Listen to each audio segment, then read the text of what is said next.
Адриан, който, както виждате, също носи вълча кожа върху своя шлем.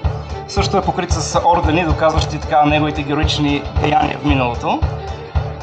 Богато въоръжение носи и наколенници, нещо, което е архаизъм, но римляните го въвеждат именно заради борбата с даките. С цел, нали, точно да не ги подсичат много кривите етникийски оръжия през краката и да ги усъкняват. Защото особено в миналото така дълбока прорезна рана е водила до кръвозагуба и смърт. Поради липсата на съвременно ноу-хау, медицина, с която да могат да бъдат защити кръвоносните артерии. И може ли да изсвириш нещо? По принцип сигналите са подавали с тръба. Те са били с определена продължителност. По определен начин изсвирената команда е била разбираема за легионера да се оттегля или да напада.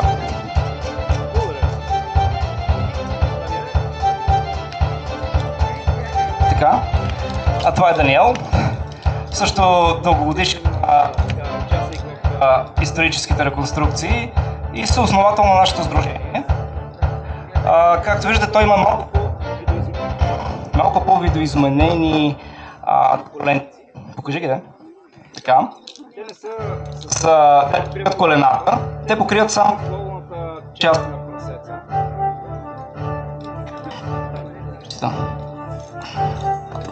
Така. Като застане в тази поза... И меча. Хайде. Виждате, че е неуязвим. Отгоре е покрит с броня от всякъде шлем.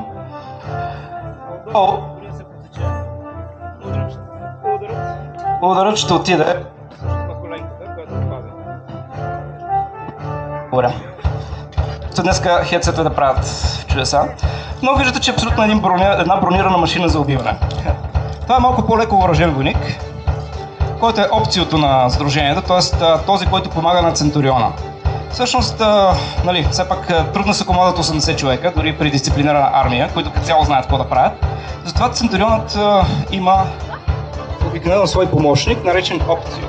Той препредава командите, следи за строя и мотивира войниците да влязат в бой.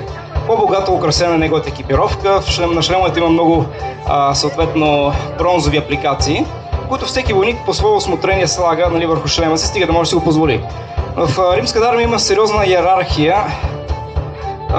дори между обикновените войници. Има войници, които са освободени от наряд, т.е. да копаят лагер или да извършват патрулни дейности, които примерно са занаятчии, т.е. не само войник, а и нещо отгоре. Занаятчии, лекари, инженери, дори бюрократи, защото легиона генерира голям брой команди и отчет, които трябва да бъдат записвани. Така че ако един войник, освен да се бие, има и някаква друга, да кажем, друго качество или друго образование, той е освободен от някои от най-досадните служби в легиона, като копането на лагери или строителни работи.